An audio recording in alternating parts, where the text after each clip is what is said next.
महिला को राष्ट्रपति बना दिया। राष्ट्रपति बनाने से पहले दलित कहा जाता है।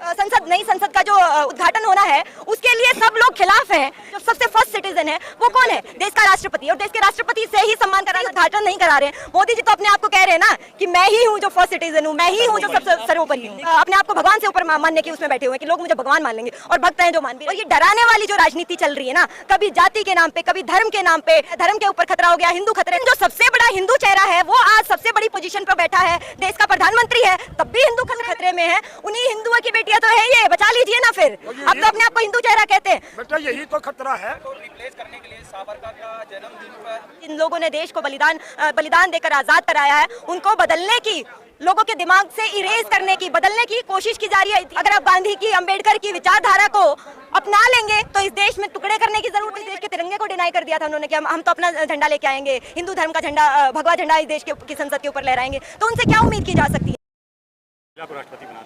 महिला को राष्ट्रपति बना दिया। महिला को राष्ट्रपति बनाने से पहले दलित कहा जाता है।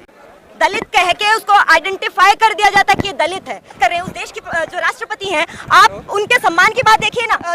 नई संसद का जो उद्घाटन होना है उसके लिए सब लोग खिलाफ हैं कि देश की राष्ट्रपति जो है उसको, और करना भी चाहिए, क्योंकि सर्वोपरि कौन है इस देश के अंदर? जो सबसे सम्मानित व्यक्ति है, जो सबसे फर्स्ट सिटीजन है, वो कौन है? देश का राष्ट्रपति। और देश के राष्ट्रपति से ही सम्मान कराना चाहिए ना। देश के उनका ही सम्मान है, उनसे ही उद्घाटन नहीं करा रहे। तो अपने आप को कह रहे हैं ना कि मैं ही हूँ जो फर्स्ट सिटीजन हूँ, मैं ही हूँ जो सबसे सर्वोपरि हूँ। तो वो तो अपने आप को गुरु बनाने की उसमें है ना, कि अपने आप को भगवान से ऊपर मानने की उसमें बैठे हुए हैं कि लोग मुझे भगवान मान लेंगे और भक्त हैं जो मान भी रहे। जो सरकार है वो पूरे दरवाजे बंद कर चुकी है। ये लड़ाई तो लोगों को लड़नी पड़ेगी, आज नहीं तो कल लड़नी पड़ेगी।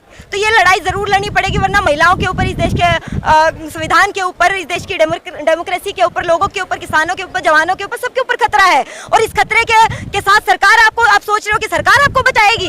जो आपको मारना चाहता है वो आपको कैसे बचाएगा? आप तो उसका फूड बन चुके हो। जैसे शेर का फूड होता है, वो आप तो उसका खाना बन चुके हो। वो आपको खा के ही तो तानाशाह बनने की कोशिश कर रहा है कि लोगों को जितना हो सकता पीसो, लोगों को जितना हो सकता है दबाओ, तभी आपको एक पावर मिलेगी। और ये डराने वाली जो राजनीति चल रही है ना, कभी जाति के नाम पे, कभी धर्म के नाम पे, कभी महिला पुरुष के नाम पे, ये खतरा है, धर्म के ऊपर खतरा हो गया, हिंदू खतरे में है, फलां खतरे में है।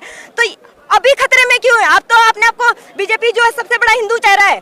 आप देखो 2014 से पहले तो लोग नहीं कह रहे थे कि हिंदू खतरे में है, लेकिन जो सबसे बड़ा हिंदू चेहरा है वो आज सबसे बड़ी पोजीशन पर बैठा है, देश का प्रधानमंत्री है, तब भी हिंदू खतरे में है भाई। तो कब सुरक्षित होंगे? आज हिंदू अचानक से खतरे में कहां से हो गया? ये तोड़ने की पूरी देश को कोशिश है। इस टाइम पे केरला स्टोरी लाने का क्या मकसद है, कश्मीर फाइल लाने का क्या मतलब है, पूरा देश जानता है, पूरा देश समझ रहा है कि ये किस तरीके से डाइवर्ट करने की, लोगों को तोड़ने की, जो दंगे हैं वो भड़काने की पूरी कोशिश होती है। आप कर्नाटका का चुनाव देख रहे थे सामने, केरला स्टोरी अभी भी आने का क्या मतलब है? 2024 आ रहा है भाई, तोड़ना भी तो पड़ेगा, डराना भी तो पड़ेगा। क्या ये बेटियां हिंदू नहीं है? क्या ये, मैं भी यही सवाल कर रही हूँ, क्या ये बेटियां हिंदू नहीं है? जिन हिंदू करते हो, हिंदू खतरे में है, हिंदू खतरे में है, उन्हीं हिंदुओं की बेटियां तो है, ये बचा लीजिए ना। फिर अब तो अपने आप को हिंदू चेहरा कहते हैं। बेटा यही तो खतरा है। आप देखिए, एक बात समझने की जरूरत है, तमाम लोगों को ये बात समझने की जरूरत है। आज ये देश के अंदर मुसलमान को सबसे बड़ा दुश्मन बता के आपके सामने खड़ा करेंगे। कल मैं तो ये कहती हूँ, आप मान लो अगर इस देश के अंदर मुसलमान खत्म होने से ये देश डेवलप्ड होता है, ये देश प्रगति करता है, आपके हाथ में है, कर दो मुसलमानों को खत्म। क्या ये देश प्रगति कर पाएगा? क्या 370 हटने से लोगों को रोजगार मिला? क्या केरला स्टोरी से रोजगार मिला? क्या कश्मीर फाइल से रोजगार मिला? क्या दंगों से रोजगार मिलता है? नहीं ना। आज ये बता रहे हैं लोगों को कि जो मुसलमान है वो सबसे बड़ा दुश्मन है। जिस दिन मुसलमान खत्म हो जाएंगे फिर कहेंगे दलित सबसे बड़ा दुश्मन है, फिर दलित खत्म हो जाएंगे कहेंगे महिलाएं सबसे बड़ा दुश्मन है। ये तो इसको सब पूरे सिनेरियो को समझने की जरूरत है, नैरेटिव को समझने की जरूरत है। बीजेपी सिर्फ तोड़ने की राजनीति कर रही है। उनको पता है लोगों का सॉफ्ट कॉर्नर क्या है, धर्म और जाति के नाम पे उनको भड़काया जा सकता है। क्या अम्बेडकर को रिप्लेस करने के लिए सावरकर का जन्मदिन पर 28 तारीख को उद्घाटन कर रहे हैं लोग? जिन लोगों ने देश को आज़ाद कराने के लिए बलिदान दिए हैं, जिन लोगों ने देश को बलिदान देकर आज़ाद कराया है, उनको बदलने की, लोगों के दिमाग से इरेज करने की, बदलने की कोशिश की जा रही है, इतिहास को पूरा पलटने की कोशिश की जा रही है। वरना आप देखो ना, गांधी को आप रिप्लेस नहीं कर सकते, लेकिन गांधी के ऊपर भी आज अटैक है। आप अंबेडकर को डिनाई नहीं कर सकते, अंबेडकर को खत्म करने की कोशिश। ये जो अंबेडकर का नाम लेते हैं ना, ये अंबेडकर के नाम पे लोगों से सिर्फ वोट लेने की कोशिश करते हैं, ये उनको एक्सेप्ट नहीं करते हैं। अगर आप गांधी की, अंबेडकर की विचारधारा को अपना लेंगे तो इस देश में टुकड़े करने की जरूरत नहीं पड़ेगी। आपको धर्म के नाम पे, जाति के नाम पे वो टुकड़े करने की जरूरत नहीं पड़ेगी। हमें तो देश के टुकड़े दिखे नहीं, मोदी जी को दिखते होंगे शायद टुकड़े, उनके सपने में आते होंगे कि देश के टुकड़े टुकड़े हो रखे हैं। इस देश का जो आम आदमी है, इस देश का आम आदमी है, उसको देश से प्यार है और उसको ये बात किसी को साबित करने की जरूरत नहीं होती। 2014 क्यों?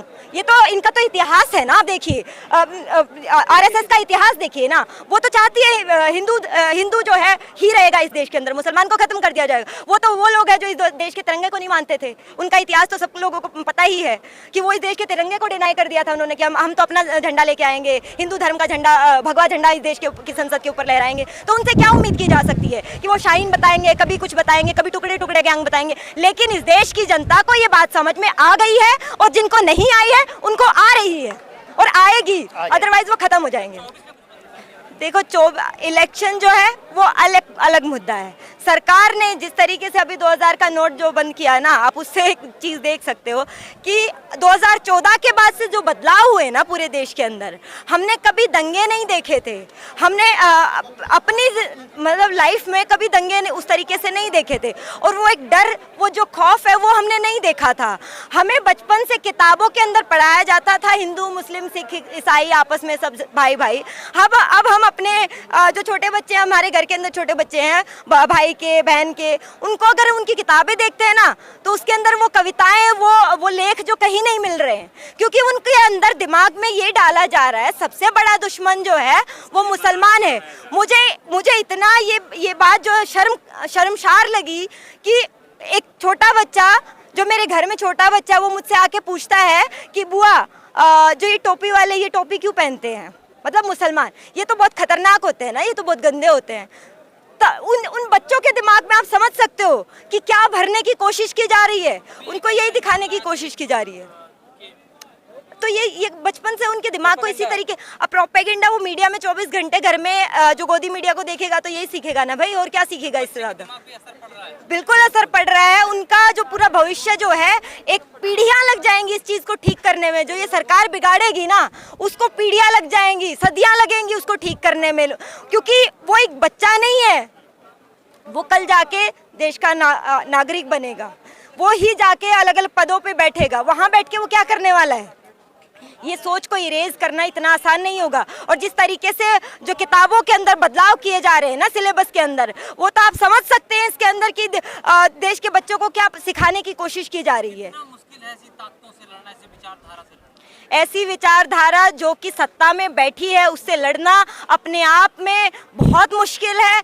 लेकिन इस देश के लोगों के साथ, लोगों के अंदर इतनी ताकत है, वो सरकार बदल सकते हैं। इन ताकतों को हराना होगा। जब देश अंग्रेजों से लड़ सकता है ना, 200 साल की गुलामी से लड़ सकता है ना, लेकिन बलिदान देने पड़ेंगे, लड़ाई जारी रखनी पड़ेगी। एक दिन की, 2 दिन की लड़ाई नहीं है, लड़ाई लगातार चलेगी। ये लड़ाई हमें सिर्फ जंतर मंतर पे नहीं लड़नी है, ये लड़ाई हमें सिर्फ इंडिया गेट तक नहीं लड़नी है, ये लड़ाई हमारी डेली की लड़ाई है। जब हमने अपने समाज के अंदर ये बहस शुरू करेंगे ना कि देश के अंदर चल क्या रहा है, लोगों को इस बहस के अंदर शामिल करना पड़ेगा, तब जाके ये बदलाव जो है, ये डेली बेसिस की लड़ाई है और ये बदलाव आएगा। और इस सरकार को, इस तंत्र को, जो सरकार का तंत्र है जिस तरीके की उसकी मंशा, उसको हराया जा सकता है।